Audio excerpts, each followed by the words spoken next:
The 9 Lives of Rasputin, a Romanov enigma. Hey guys, tonight we're drifting gently into one of those corners of history that makes you go, wait, people actually existed like this? So dim the lights, get cozy under whatever blanket you like. Yes, even that scratchy one your cat claims as their own. And let's talk about a man who somehow survived rumor, scandal, assassination attempts, and general historical absurdity, Grigory Rasputin. You've probably heard the name. Maybe you imagine a shadowy mystic with hypnotic eyes, whispering to his Tsarina about the future of Russia, while everyone else stands around like extras in a soap opera. And you're not too far off. Rasputin was born in 1869 in a tiny Siberian village called Pokrovskoye. It was a quiet place, full of snow, mud, and the occasional bored horse. The kind of place where, if you're lucky, your biggest excitement is deciding whether to walk to the river or just stare at the snow. His family was simple, peasant-level modest. No royalty, no secret mystical lineage, just ordinary, hardworking people. But somewhere along the line, Grigory decided that ordinary life wasn't for him, which, looking back, is the understatement of the century. As a child, Rasputin reportedly had visions, or at the very least, he liked to tell people that he did. Some historians suggest he just had a flair for dramatic storytelling, Siberian campfire edition, but let's give him the benefit of the doubt. He claimed that he felt a calling, some divine spark that would one day take him far from snow, mud, and small-town boredom. And take him far he did. In his early adulthood, Rasputin wandered. And I mean wandered. He walked across villages, monasteries, and perhaps a few taverns, charming people with equal parts charisma and a certain unsettling intensity.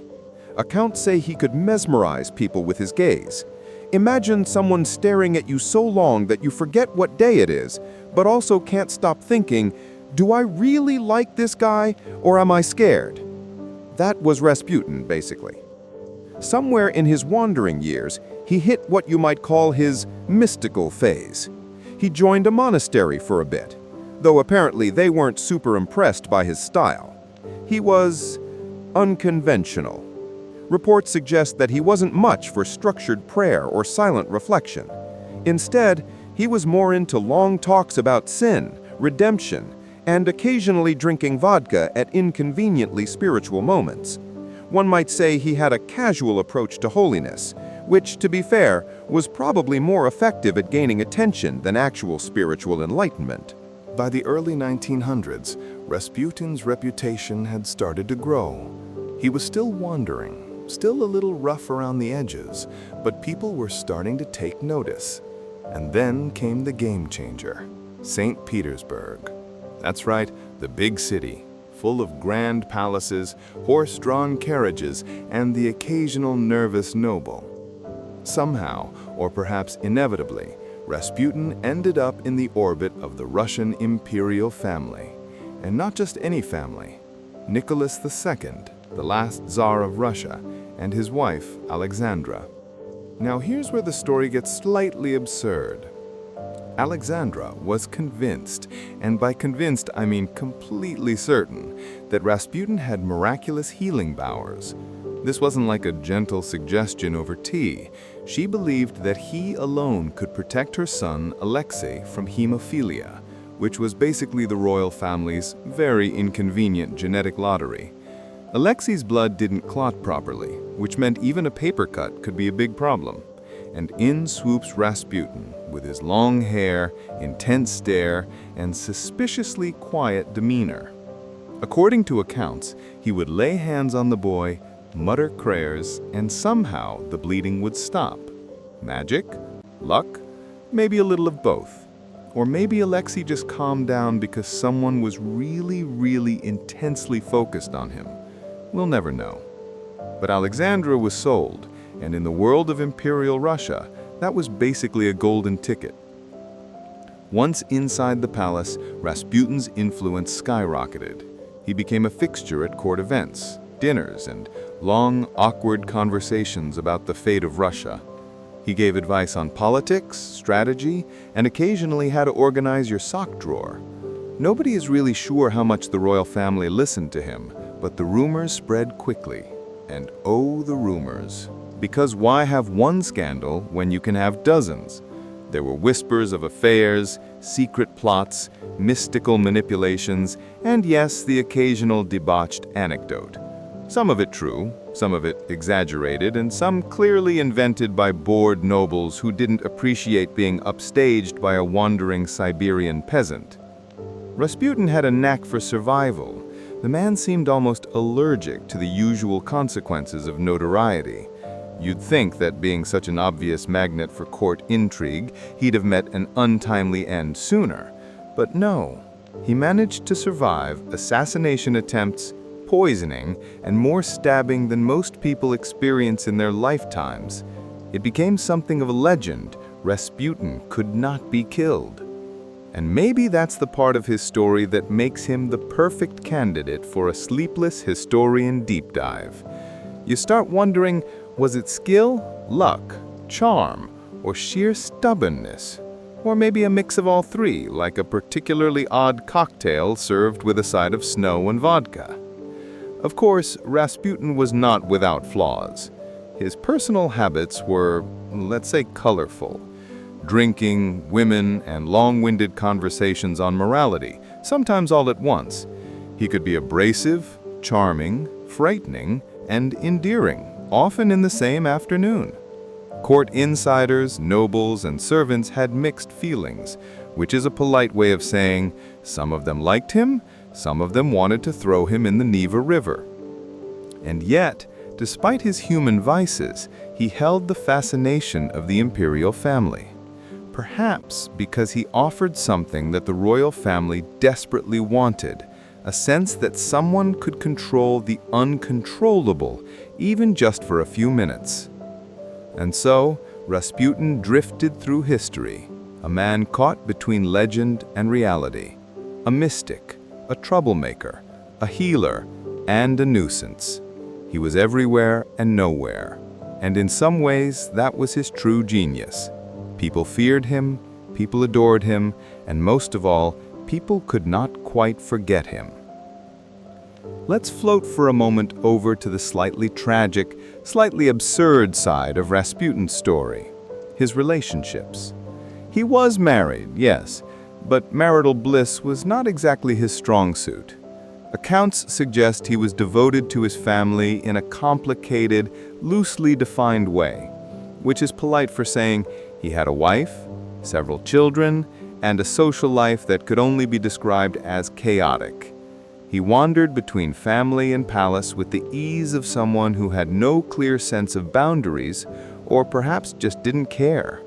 And somehow, both his family and the Tsarina tolerated it, or at least adapted to it, because again, he was good at the one thing everyone desperately wanted, making Alexei okay for a few hours at a time.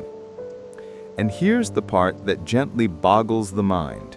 As in Rasputin became a fixture of Russian high society, he never really lost his peasant roots. He could be crude, blunt, and occasionally appallingly honest. He had the kind of manners that make you go, well, technically that's correct, but also horrifyingly rude. But maybe that's why the Tsarina liked him. He didn't do the usual flattery, the hollow, yes, your majesty nonsense. He gave the royal family something rarer than loyalty or wisdom, a weird, unsettling honesty that somehow felt comforting. So, by the 1910s, Rasputin had reached peak influence.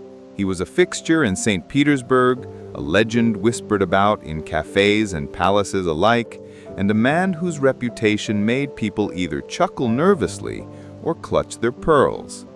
And yet, despite everything, he remained human, or as human as a figure who had survived multiple attempts on his life could be. He got sick, drank too much, argued, slept poorly, and probably ate some questionable Siberian delicacies. And yet, people were fascinated. Why? Because he had survived, thrived, and somehow bent the rigid structures of monarchy around his peculiar talents.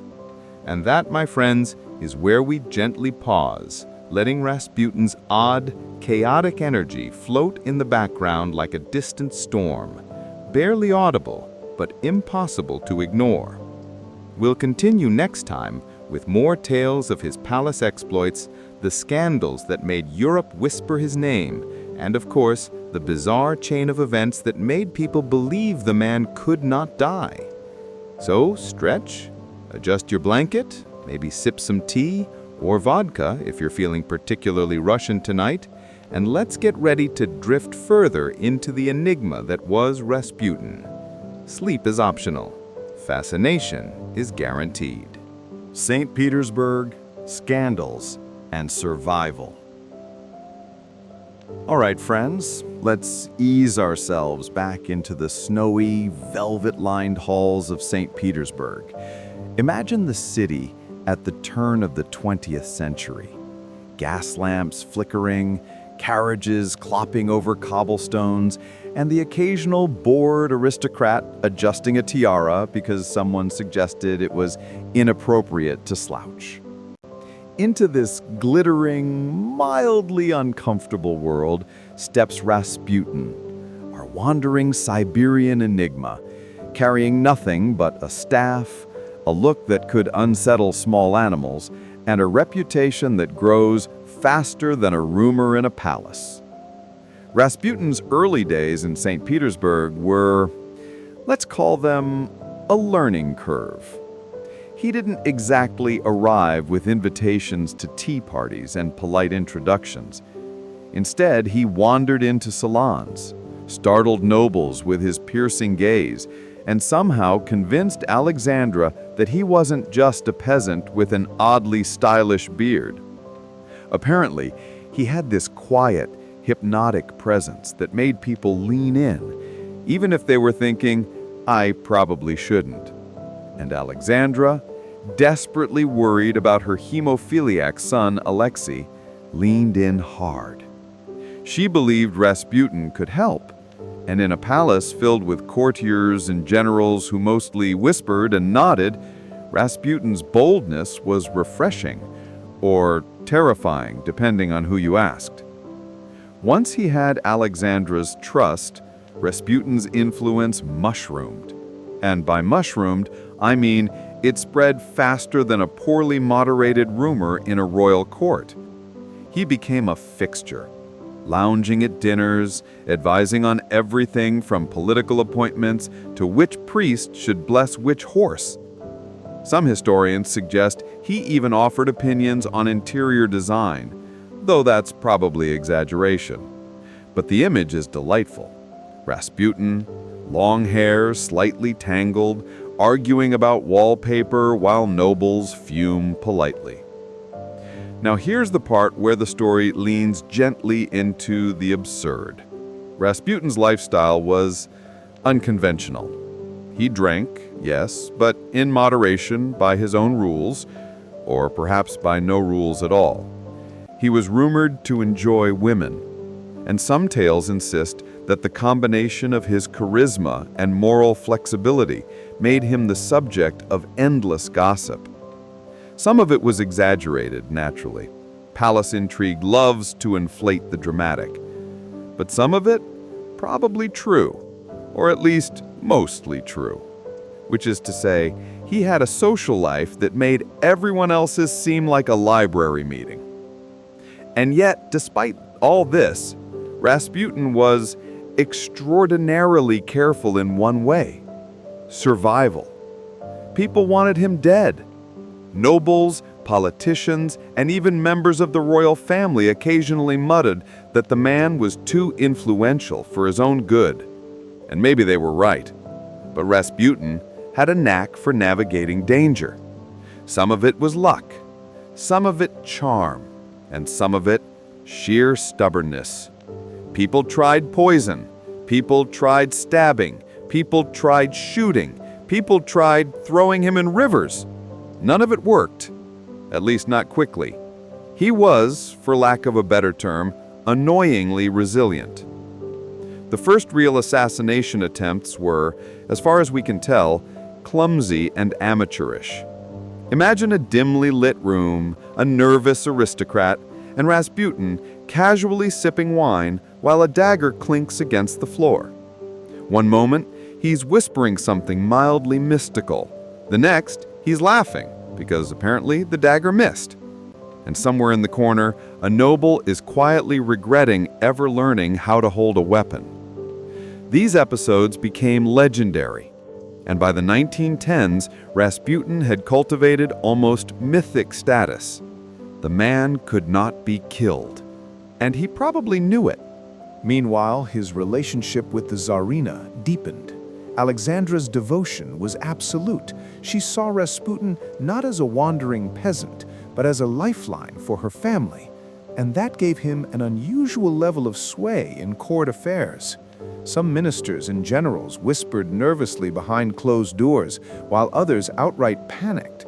But Rasputin, ever serene, ever slightly intimidating, continued his strange daily routine: walk in, drink, advise, charm, and survive. The Tsarina trusted him, the royal family relied on him, and St. Petersburg couldn't decide if it adored him or hated him. And honestly, by this point, maybe even Rasputin didn't care which it was. Let's pause for a gentle side note. The combination of Rasputin's mystical reputation, moral flexibility, and sheer luck created a feedback loop of myth-making. The more people whispered, the more people feared. The more people whispered again. He was a historical snowball rolling down a hill, gathering legend as it went. And the snowball had 9 lives, or maybe more, because death had repeatedly RSVP'd to Rasputin's life and then awkwardly excused itself. One particularly famous story involves an attempt on his life by poisoned cakes and wine. The conspirators, nervous, aristocratic types, thought they were clever. Poison, after all, is subtle, refined, and appropriate for a palace. The wine was laced, the cake carefully prepared, and the evening chaotic. Rasputin ate, drank, and survived. Allegedly, he commented on the taste, finished the dessert, and went about his day. People were horrified. Was it divine protection? Was it a miscalculation in poison chemistry? Or maybe he just had a stomach the size of a small bear. Historians continued to debate, but the legend only grew. And then there was the infamous shooting attempt. This one is even stranger. He was reportedly shot multiple times, left for dead, and somehow managed to crawl away, bleeding but alive. He might have muttered something sarcastic about bad aim or impolite manners. Either way, he survived. Some accounts suggest he eventually stumbled in to help by sheer chance, proving that even fate or history was unsure how to handle him. But Rasputin wasn't invincible in the traditional sense. He had his weaknesses. He could be arrogant, stubborn, and occasionally careless. He drank more than was advisable and angered powerful people with casual regularity. And yet somehow, he survived far longer than anyone expected, partly because his death seemed not just unthinkable, but inconvenient. He was, for the moment, indispensable. Meanwhile, life at the Russian court became increasingly surreal. Rasputin was there for ceremonial events, political advisories, and awkward dinners where ministers tried to look important while trying not to breathe the same air as him. He advised Nicholas II on appointments, military decisions, and occasionally etiquette, though I imagine the Tsar was more focused on keeping the man from spilling wine on the palace carpets. Rasputin's influence was real, though often exaggerated in gossip. Still, the combination of mystique and proximity to the Tsarina made him a force to be reckoned with, or at least a topic impossible to ignore. Through all this, Rasputin retained his peculiar charm. He could be terrifying, fascinating, and absurdly ordinary all at once. He walked the line between mystic and nuisance with the grace of someone who had survived literally everything so far. His reputation became almost self-perpetuating. The more people tried to control him, the more stories spread, the more untouchable he seemed. Let's drift gently toward the more personal side of his St. Petersburg years. Rasputin was not just a legend, he was a human with family, quirks, and habits. He wrote letters, argued with friends, and sometimes just sat quietly, staring out windows while contemplating, well, who knows what. Perhaps he pondered the mysteries of life, or perhaps he was calculating whether the next wine bottle was poisoned. Either way, he existed in a curious space between legend and mundane reality. He had influence, yes, but he also had mornings when he probably stubbed his toe, mispronounced a word, or spilled something unpleasant on his robes. And yet, he kept going. By the mid-1910s, Rasputin had become a symbol. He wasn't just a man anymore. He was an idea. The idea that one peasant, with a look, a laugh, and a little luck, could wriggle into the highest echelons of a rigid, centuries-old monarchy. He was inconvenient, fascinating, and quietly, relentlessly alive. People wanted him dead, the Tsarina wanted him alive, and history wanted to understand him.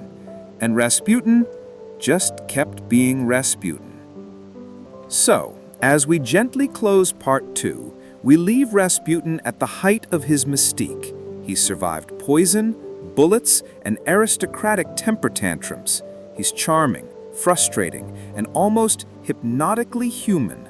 And the world of St. Petersburg continues to swirl around him, a city of gas lamps, gossip, and gradual decay, while Rasputin walks calmly through it, unbothered, almost serene, and entirely unforgettable. Next time, we'll drift deeper into the palace intrigue, explore the final chapters of Rasputin's chaotic life, and gently examine the historical truth behind the legendary end that everyone remembers. We'll float through rumors, scandals, and political games with all the subtlety of a man who has survived 9 lives and is, for the moment, comfortably in his 10th. The end. Or maybe not? Welcome back, friends. If you've made it this far, congratulations. You've survived the gentle snowstorm of Rasputin's early life and his St. Petersburg adventures. Now we drift slowly into the final chapter of the man who seemed almost allergic to mortality. And yes, final chapter is something of an understatement, because anyone who knew Rasputin or has read the slightly dramatic accounts will tell you he didn't exactly go quietly. By the late 1910s, Rasputin's influence was reaching its peak, and unsurprisingly, so was the irritation of everyone else. Ministers, generals, and assorted aristocrats were collectively clutching their pearls, muttering, "This man cannot possibly continue existing." He was everywhere, at the palace, in correspondence, whispered about in cafes, and occasionally spotted in Petersburg's back alleys, looking casual and terrifying at the same time. The stories of his supposed affairs, drinking, and mystical powers had reached a crescendo, and Europe was abuzz with curiosity and scandal. Now, before we drift too quickly toward his dramatic end, let's pause for context. Russia at this time was fragile, politically unstable, economically strained, and teetering on the edge of revolution. World War I had turned the country upside down, and the Tsar's family, despite their wealth and status, were human enough to make horrifically bad decisions. Into this mix waltzes Rasputin, the Siberian mystic who nobody really wanted, but somehow everyone needed. He advised Nicholas II on appointments and policy, often with Alexandra whispering behind the Tsar's shoulder, "You should listen to him." This naturally led to tension, and tension in this period of Russian history is like a tiny spark near a powder keg. It doesn't take much to explode. And so the final act begins. There's a reason that Rasputin's death is legendary, whispered about with a mix of awe, horror, and mild disbelief. The story goes that a group of nobles, tired of his meddling, plotted to remove him. This is where the "cannot be killed" myth truly begins to shine. They invited him to a palace under the pretense of a friendly dinner. poison, wine, cakes, the works. These aristocrats had read the playbook on murder, or so they thought. Rasputin ate the poisoned food. He drank the poisoned wine, and predictably, nothing happened. Some accounts suggest he even commented on the taste or muttered a faintly sarcastic remark.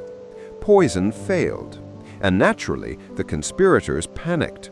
What do you do when your mystical peasant target is not cooperating with your murder plans? You escalate.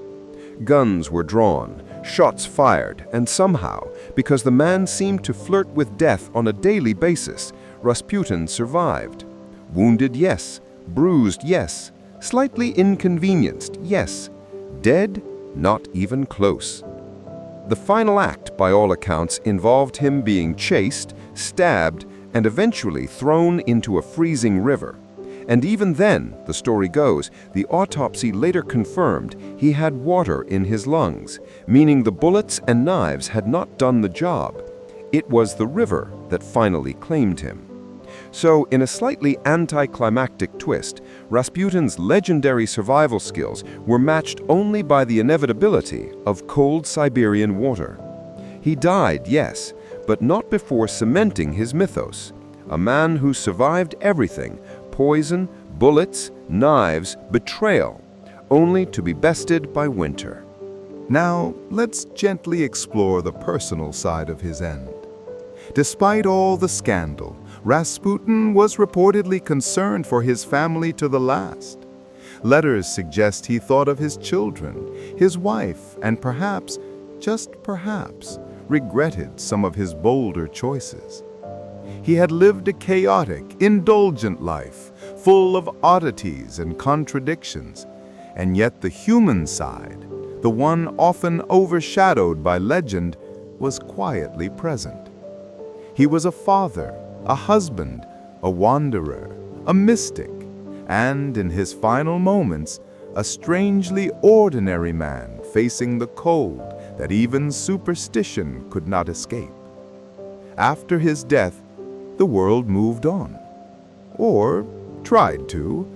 Russia itself was hurtling toward revolution, monarchy collapsing, and the imperial family's tragic end. Rasputin's death became a footnote in the broader chaos, though one that was far too delicious to ignore.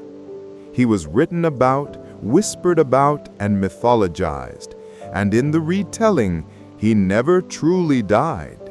He lingered in imagination, the unkillable mystic, the peasant who shook palaces, the man whose very presence could tilt the balance of power, or at least tilt a few nervous aristocrats into hysteria. And there's the subtle, slightly ironic truth. Rasputin's life is almost too absurdly structured for history to ignore. A man of humble beginnings, wandering Siberia, somehow rising to influence a dying monarchy, surviving assassination attempts that would have felled 3 ordinary humans, and then dying in a way that almost seems mundane compared to the legend. It's almost like history paused, tilted its head and said, yes, he deserves this story. So, as we gently drift toward the end of our exploration, we can see Rasputin not just as a character, but as a symbol of the strange, fragile, and often ironic world of late imperial Russia. A man who defied expectations, bent perception, and reminded everyone that sometimes survival is as much about stubbornness as it is about divine intervention. He was chaotic, confusing, and humanly flawed, but utterly unforgettable. In the quiet aftermath, as snow covered the streets of St. Petersburg and the Romanov dynasty stumbled toward its tragic finale, Rasputin remained a ghost in the palace. Not a literal ghost, though some claimed otherwise, but a lingering influence. People whispered his name, debated his power, and speculated endlessly on what might have been. And of course, historians like us, well, maybe not us, but certainly the kind who writes slow, long videos will continue to drift through his story, marveling at the enigma that was Grigory Rasputin. So as you adjust your blankets, maybe sip something warm and settle in, remember, Rasputin is more than a historical footnote. He's an exploration of influence, legend, and the quiet absurdity of being in the wrong or right place at exactly the right time. He was stubborn, mysterious, sometimes reckless, and occasionally heroic in the most mundane ways. And even after death, he persists. In imagination, in legend, in the whisper of history that makes us pause, lean back and think, well, there really was a man like that. And with that, we can slowly close the chapter on Rasputin himself.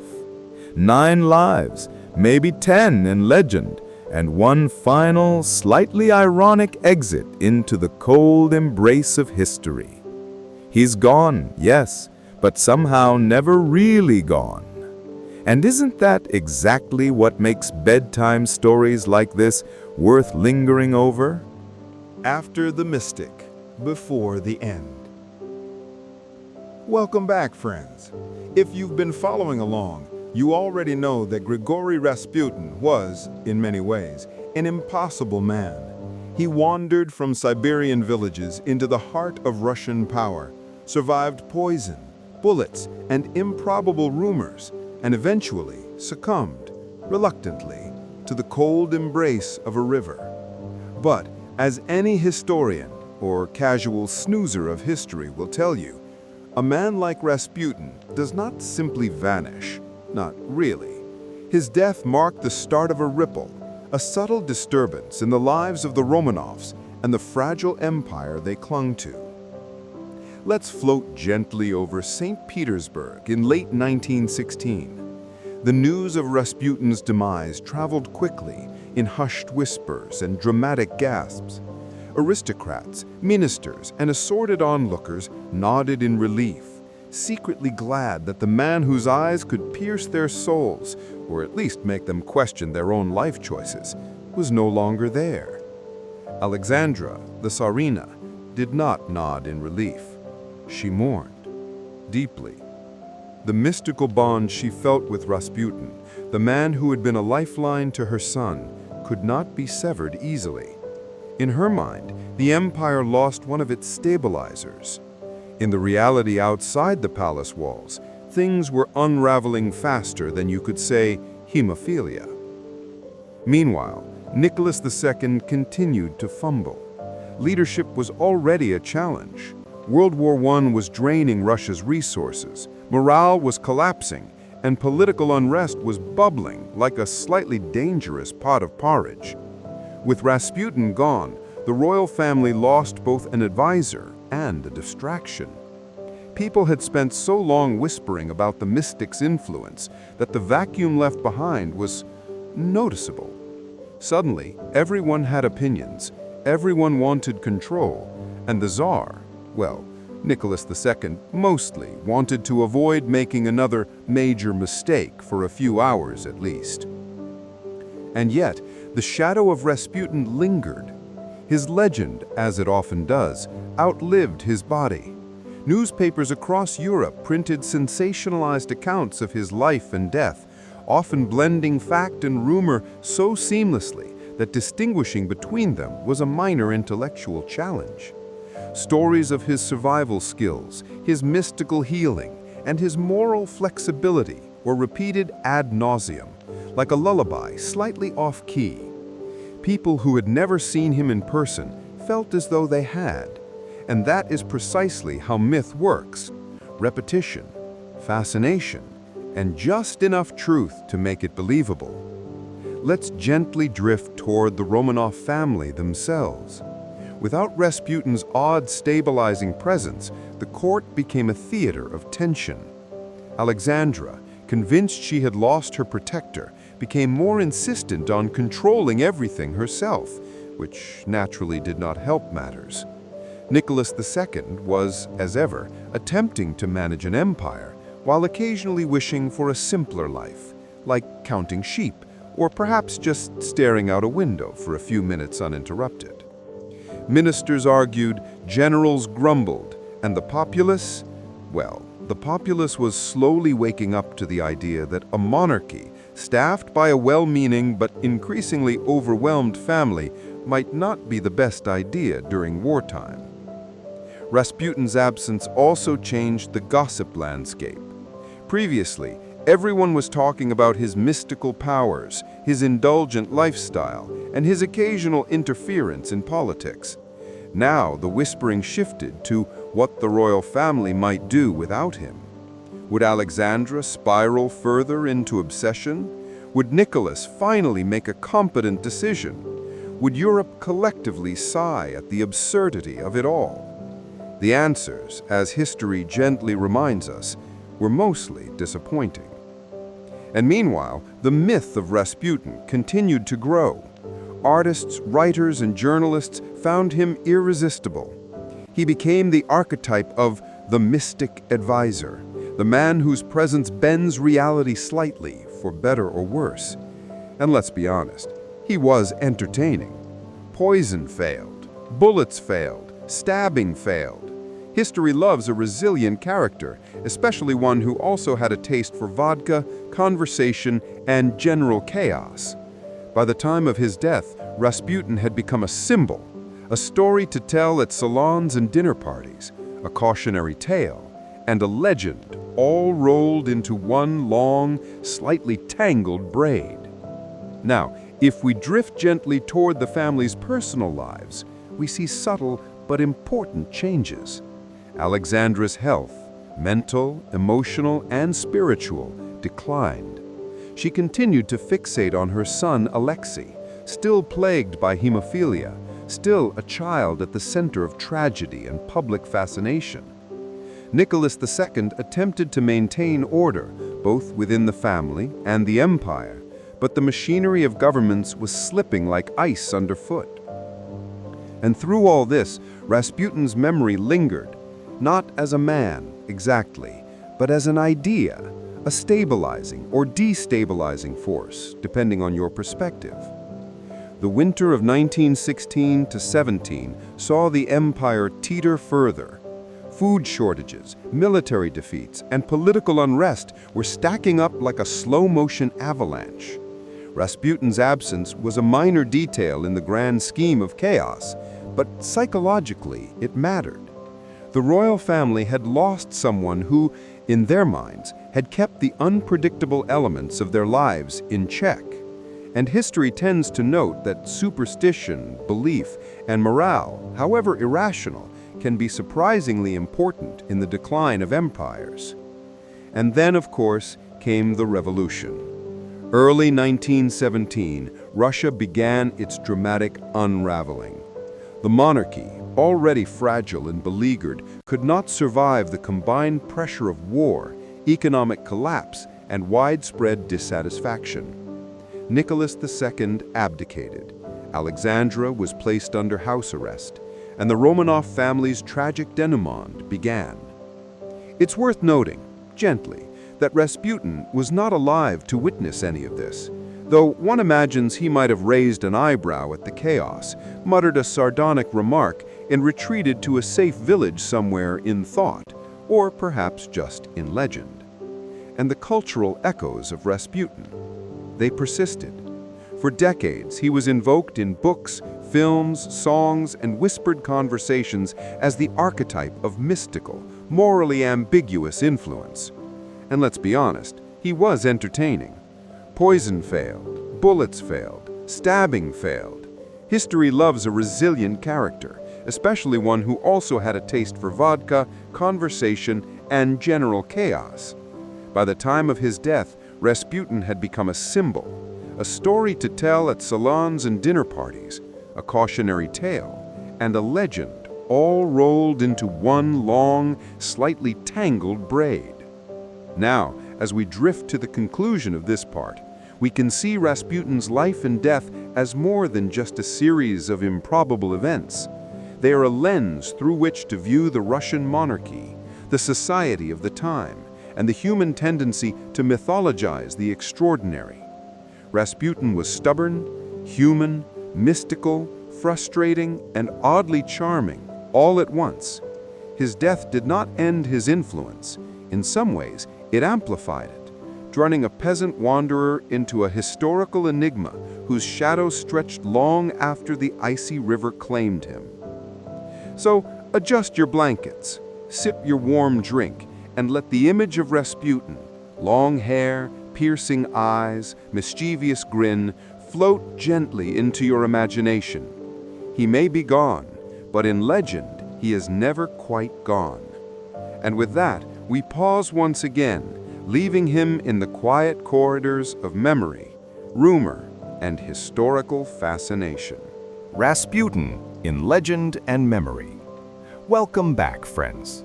If you've been quietly floating along so far, you've met Rasputin the man, wandering Siberian mystic, healer of a royal child, court influencer, and survivor of more assassination attempts than anyone should ever reasonably endure.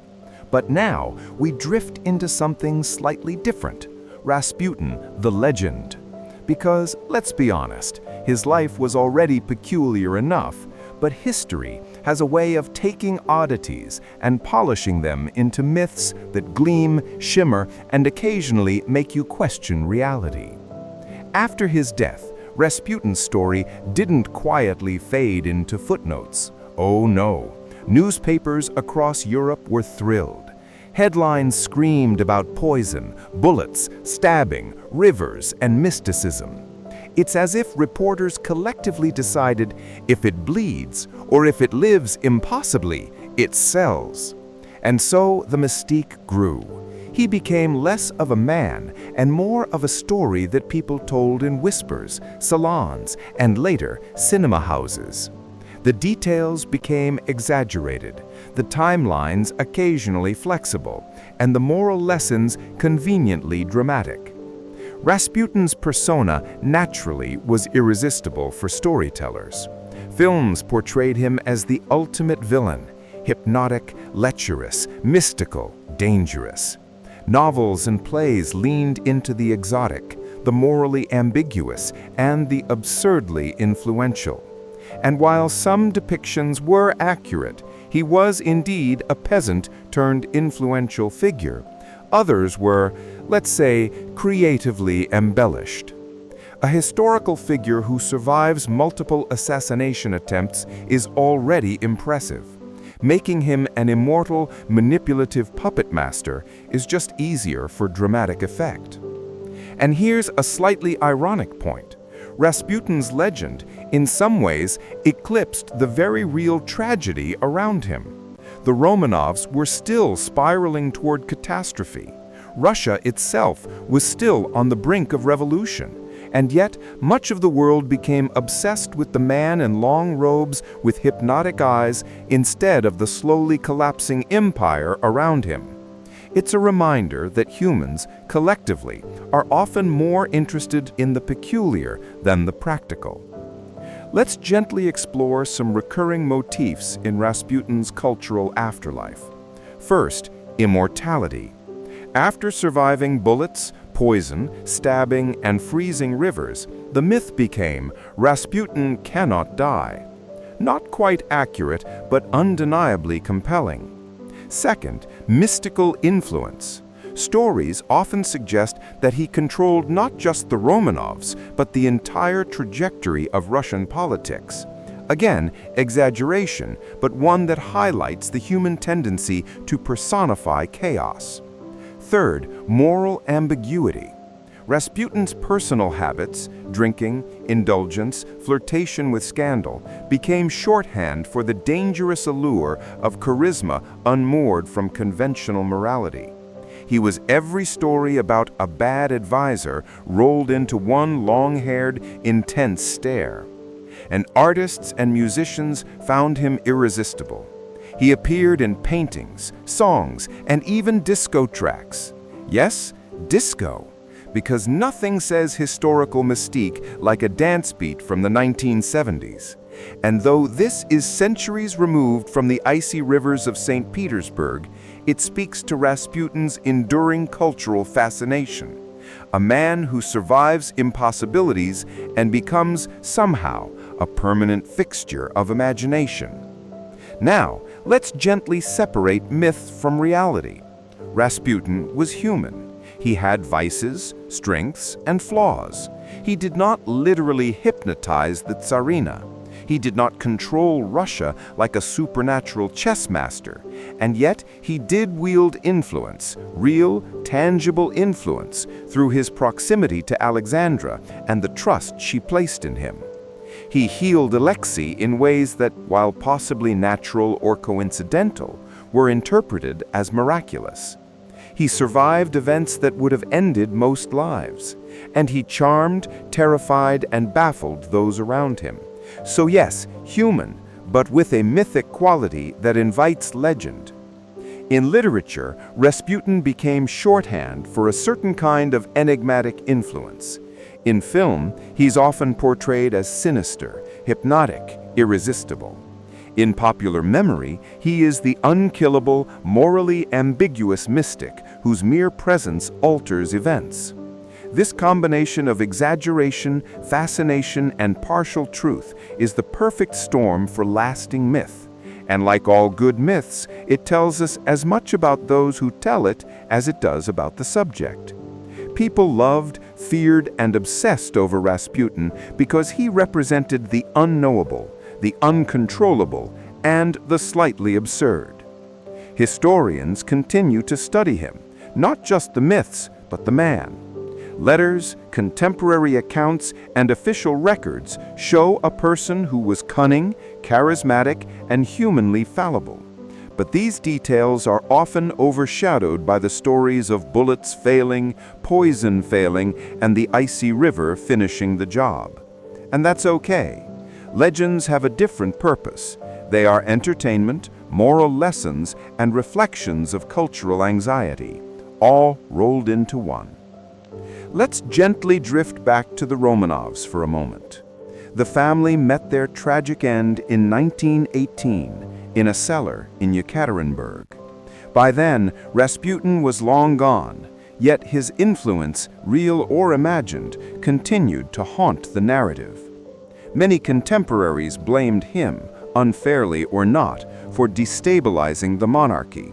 Was he a cause? Hardly. Was he a convenient scapegoat? Absolutely. Human history has a habit of looking for faces to pin blame on, and Rasputin's was conveniently exotic, dramatic, and unforgettable. And that brings us to the most gentle lesson of all. History is part fact, part storytelling. Rasputin, both in life and in myth, is a perfect example. The man was real. He wandered, survived, influenced, and died. The legend turned him into something larger, more hypnotic, more terrifying, and slightly ridiculous. But both versions, the man and the myth, teach us something.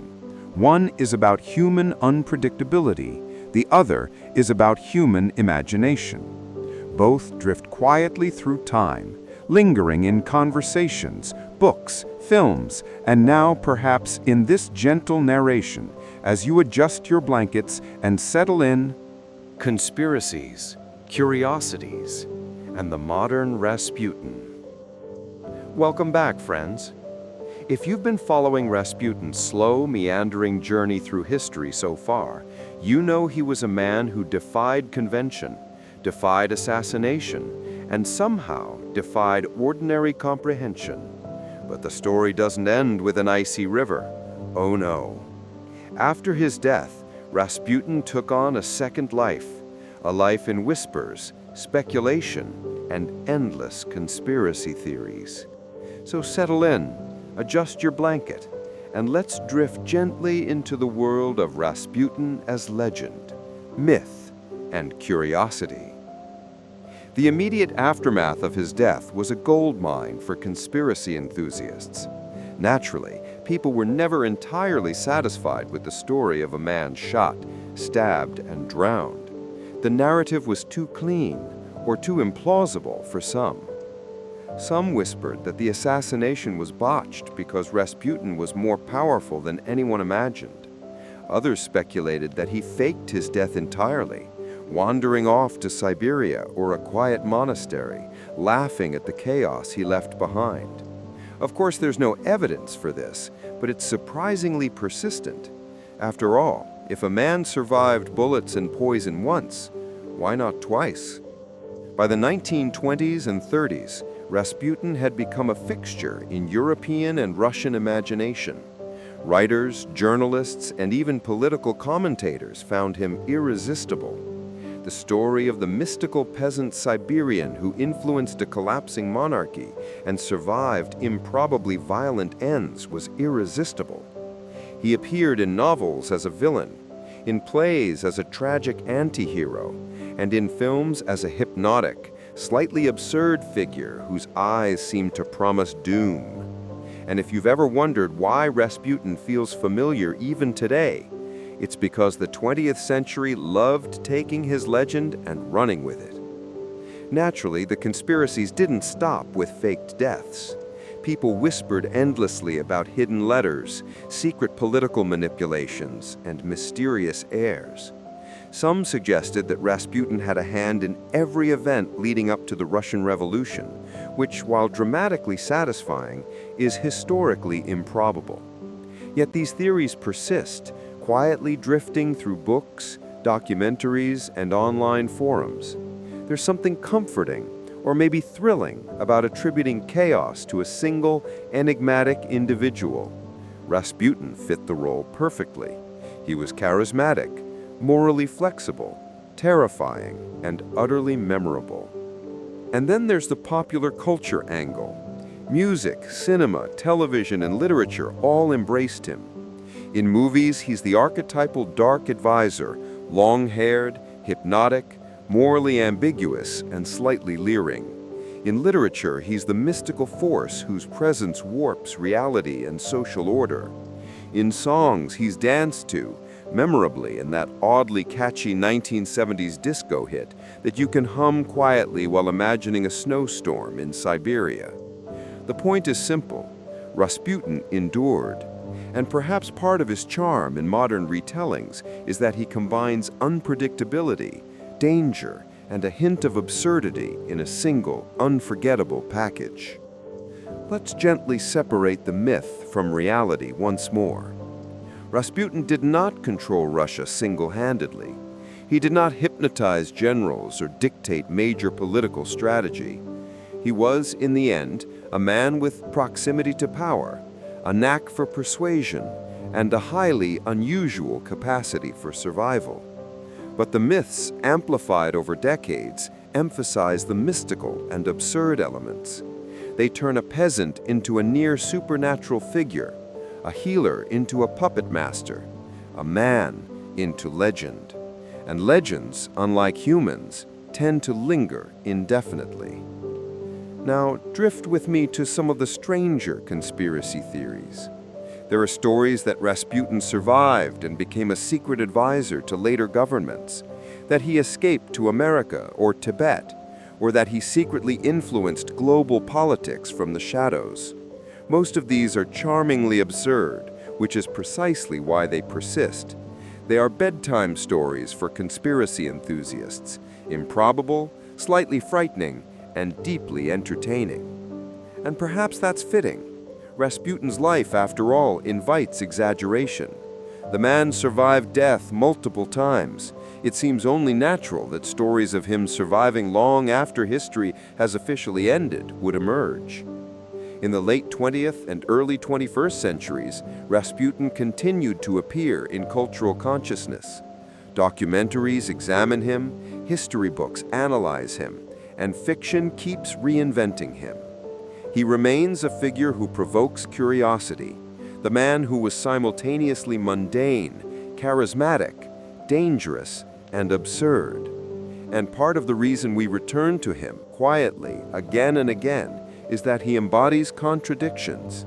He is at once a real person and a legend, terrifying and charming, fallible and almost supernaturally resilient. Even today, in museums, archives, and popular media, Rasputin lingers. Portraits, letters, and anecdotal accounts remind us that he was a man who walked among people, influenced events, and survived remarkably. And yet the stories, poison, bullets, freezing rivers, ensure that he remains larger than life. He is, as all great historical enigmas are, more fascinating as a story than as a simple biography.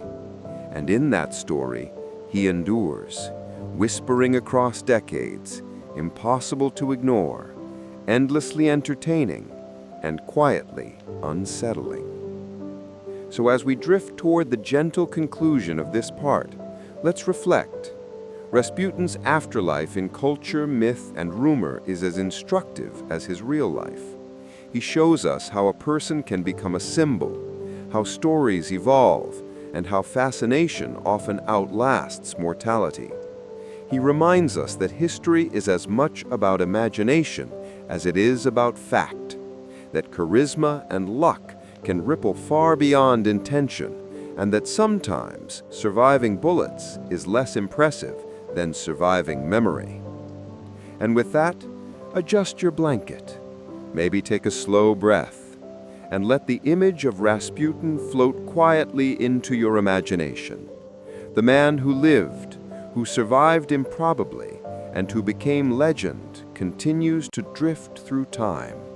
His life teaches patience, fascination, and the quiet absurdity of human history, lingering like a distant snowstorm over the icy streets of St. Petersburg. History, myth, and the Rasputin effect. Welcome back, friends. We've gently wandered with Rasputin from Siberian villages to St. Petersburg palaces, survived poisoned cakes, bullets, and icy rivers, and drifted through the centuries of myth that followed.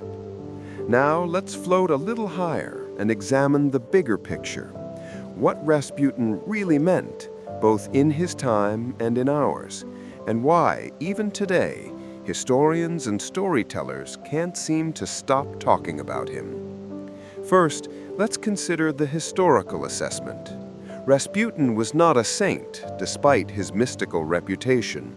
He was not a puppet master controlling Nicholas II like a marionette, despite the exaggerated tales. He was, at heart, a charismatic man who understood human psychology, and he used that understanding to influence a very particular person, Alexandra, the Tsarina. She trusted him implicitly, partly out of desperation to help her hemophiliac son, partly because of his personal charm, and perhaps partly because sometimes humans just latch on to the first person who seems calm in a chaotic world. It's worth noting, gently, that influence is tricky to measure. Rasputin's sway over appointments, military decisions, and political advice was real, but often overstated. Historians now suggest that while he did provide guidance and recommendations, many of the empire's missteps were more about Nicholas II's indecision, World War I pressures, and systemic inefficiency than about Rasputin's machinations. Still, his presence became a convenient scapegoat, a single exotic figure onto whom the failures of a sprawling empire could be projected. And it's easier to tell a story that way. One man, 9 lives, endless intrigue, neatly packaged, highly marketable. Now let's float gently into the myth versus reality zone. Rasputin's myth grew because people wanted stories about supernatural survival, scandalous affairs, and mystical healing. Each retelling added embellishments, sometimes dramatically so. The poisoned cakes, bullets, stabbing attempts, and rivers, those became shorthand for a man impossible to kill, even if reality was slightly less cinematic. And yet separating myth from reality is part of the fun. The man's life was strange enough that you didn't really need to invent much. the truth was already remarkable. Here's a slightly ironic point. The exaggeration of Rasputin's life tells us as much about the people doing the exaggerating as it does about him. People feared him, admired him, and gossiped endlessly because he represented the unpredictable, uncontrollable forces in their world. He was a living reminder that charisma and luck can bend perception, that proximity to power can create legends, and that history is often a narrative constructed by imagination as much as fact. Reflections on an Enigma. Welcome back, friends.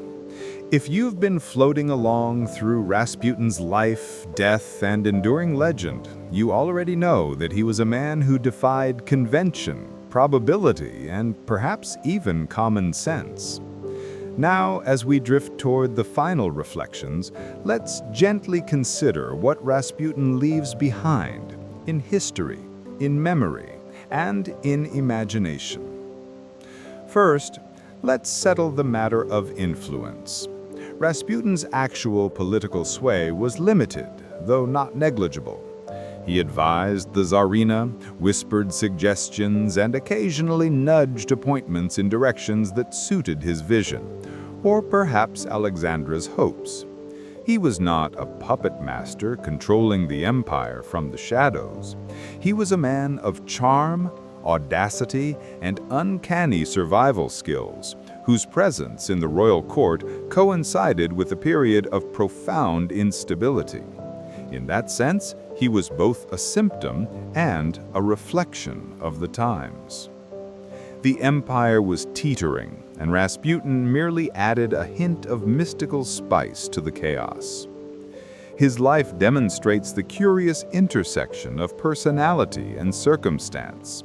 A man from a small Siberian village wandered into the most powerful palace in Europe and became central to the narrative of a crumbling dynasty. He survived poisoning, bullets, stabbing, and freezing rivers, not because he was immortal, but because history sometimes gives extraordinary people improbable moments. That combination of resilience, charm, and timing turned him into a legend. And speaking of legend, we should note that Rasputin teaches us about storytelling itself. His life is a perfect illustration of how history and myth entwine. Every detail of his biography, some factual, some embellished, some outright invented, contributes to a narrative that is irresistible to the imagination. Poisoned cakes, failed assassinations, icy rivers, hypnotic eyes, whispered influence. These are the threads of a story that we cannot help but follow, like a slow river winding through winter woods. Now, let's drift gently into Rasputin's cultural legacy. He continues to appear in novels, films, songs, and documentaries. He is the archetype of the enigmatic advisor, the mystic who seems to hover just beyond comprehension. He is simultaneously ridiculous, terrifying, fascinating, and oddly charming. And the fact that people continue to tell his story over a century later reveals the enduring power of myth. Rasputin the man is long gone. Rasputin the legend is eternal. On a quieter note, Rasputin's life also reminds us of human complexity. He was not wholly villainous, nor entirely virtuous. He was human.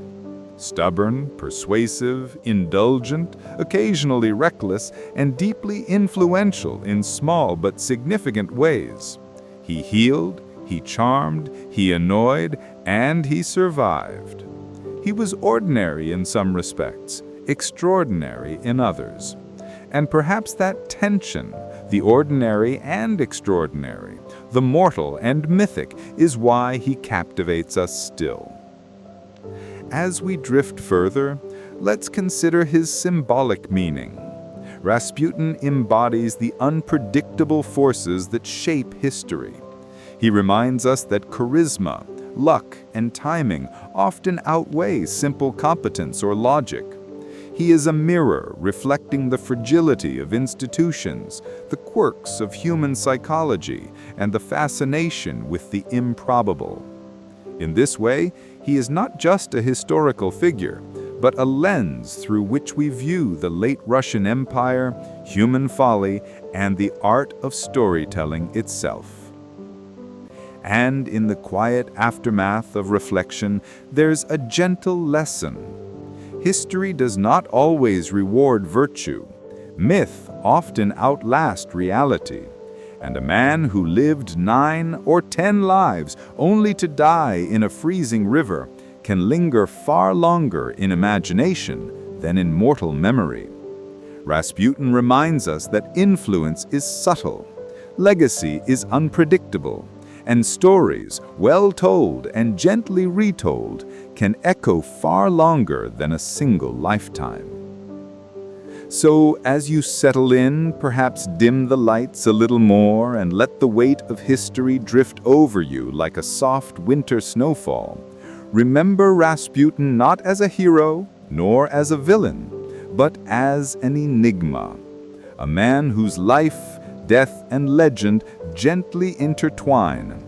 A symbol of the unpredictable currents that guide both history and human imagination. He walked, he charmed, he survived, he influenced, and he ultimately vanished into the cold embrace of mortality, but not before leaving a story that endures. And there, dear friends, we pause.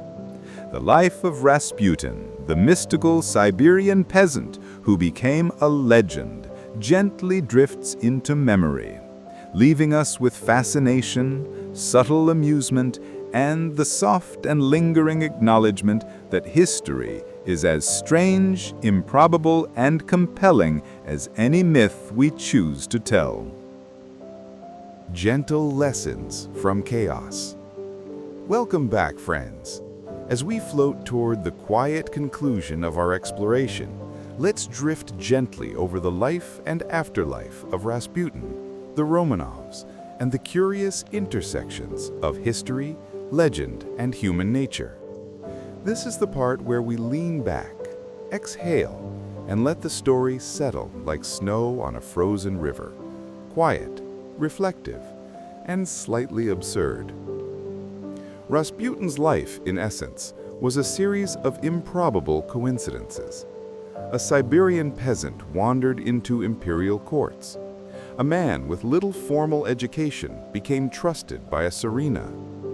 A human being survived poison, bullets, stabbing, and icy waters. And yet he was mortal, flawed, and deeply human.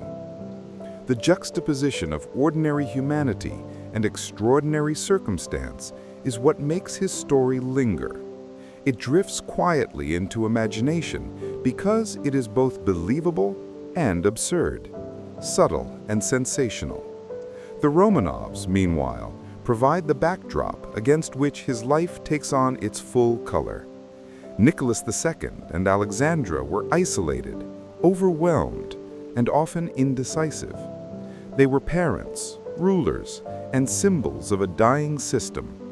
Rasputin, in all his charisma and unpredictability, became a focal point, a source of comfort, anxiety, and legend. His influence was real, but also magnified by perception, rumor, and sheer human need. It's a gentle reminder that sometimes history is less about cold facts and more about the narratives we construct around people and events. And what of the myth? Rasputin's enduring legend tells us about human imagination. He is the man who survived impossible odds, healed a prince, scandalized a court, and became a symbol of both chaos and charm. Every retelling adds layers, and each layer teaches us about the world that created it. A Europe fascinated with mysticism, morality, and the fragility of power. The myth is inseparable from the man, And perhaps that is the most enduring part of his story. If we drift slowly to reflection, there is a lesson in Rasputin's improbable life. Influence is subtle, resilience is quiet, and legacy is often unpredictable. A person's impact may be magnified by perception, rumor, or sheer narrative force, and history is often more about stories than spreadsheets of facts. Rasputin teaches patience in observation, curiosity in assessment, and amusement in the face of human absurdity. The collapse of the Romanov dynasty, which followed shortly after Rasputin's death, provides context. The monarchy fell not because of one man, mystical or otherwise, but because the system was brittle, the pressures immense, and the leadership insufficiently adaptable. Yet Rasputin's presence, real, imagined, and mythologized, continues to capture attention because he is the perfect symbol of human unpredictability in times of crisis.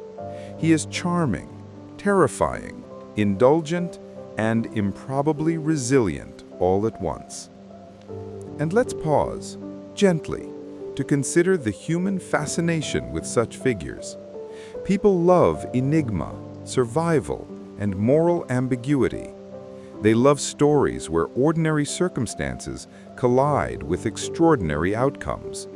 Rasputin embodies that collision. He teaches us that life is often messy, history is rarely neat, and the line between fact and legend is softer and more bendable than we like to admit. As you drift in your chair or lie back under your blanket, let the image of Rasputin linger. Long hair, piercing eyes, mischievous smile, and a life that oscillated between the mundane and the mythic. Think of him not as a villain, not as a hero, but as an emblem of historical curiosity, a reminder that the improbable, the chaotic, and the absurd can leave traces far beyond a single lifetime.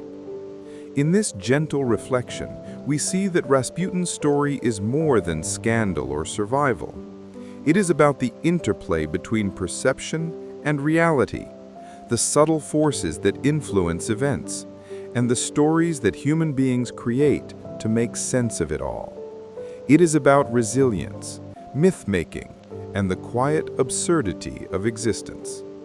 So, as we close this part and drift toward the conclusion, allow Rasputin's presence to settle in your imagination.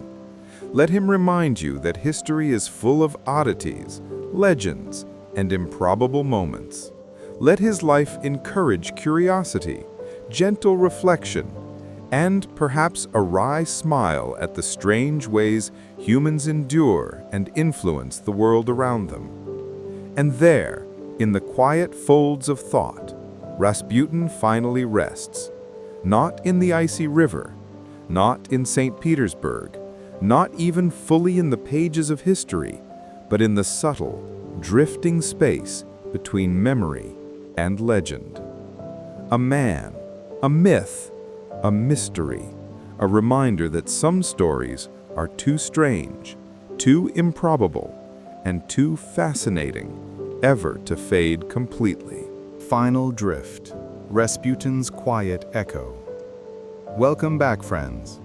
We've traveled through the life of Rasputin, his improbable survival, his influence over the Romanovs, his violent and strangely theatrical death, and the slow bloom of legend that followed. Now, as we drift toward the gentle conclusion, let's float quietly over the long shadow he left behind, a shadow not of fear or infamy, but of fascination, reflection, and subtle amusement. Rasputin's story ends, in practical terms, with the collapse of the Romanov dynasty and the quiet fading of a man who had been at the center of one of Europe's most intriguing households. But in another sense, his story never ends. The man from Siberia who survived poison, bullets, and icy rivers, who charmed and disturbed an imperial court, lives on in memory, myth, literature, film, and imagination. And perhaps that is the most gentle and enduring truth about him. that some lives, however fleeting, ripple quietly, persistently through time. Consider the lessons gently floating beneath the surface of his tale. First, that human influence is not always linear.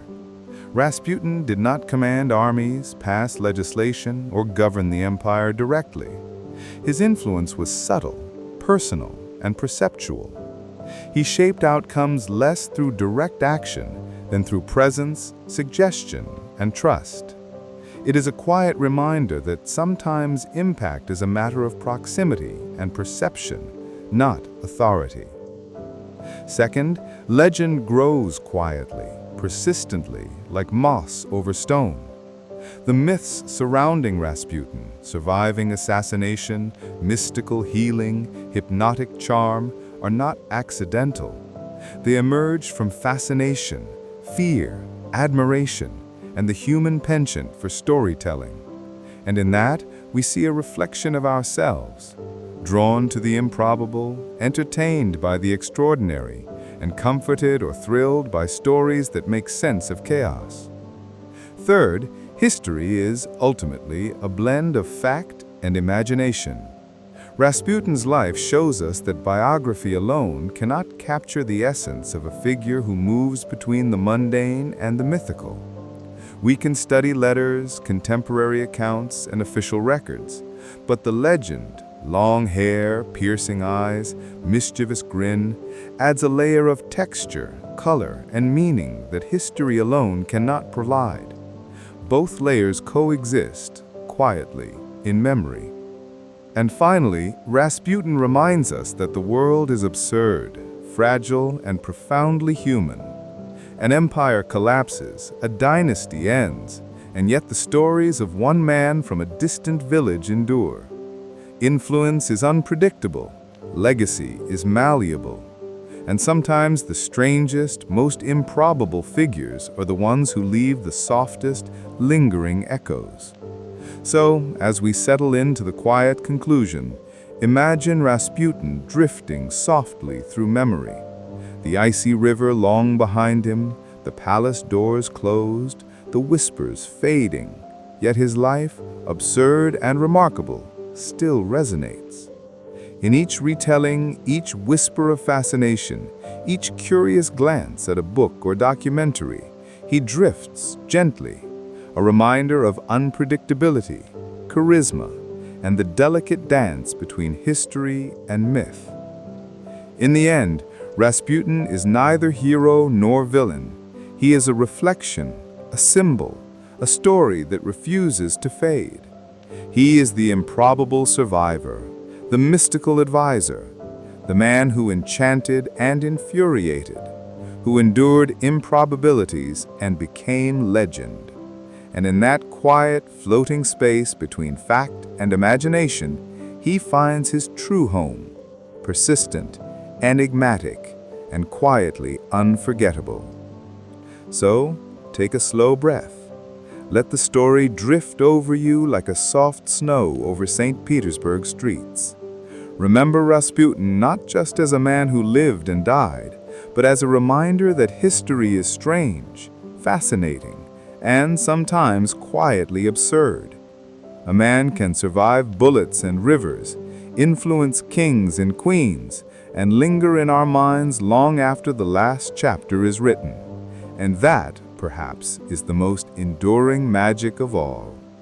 Good night, friends. Let Rasputin's long hair, piercing eyes, and improbable life fade gently into dreams, leaving only curiosity, reflection, and the quiet thrill of history's mysteries.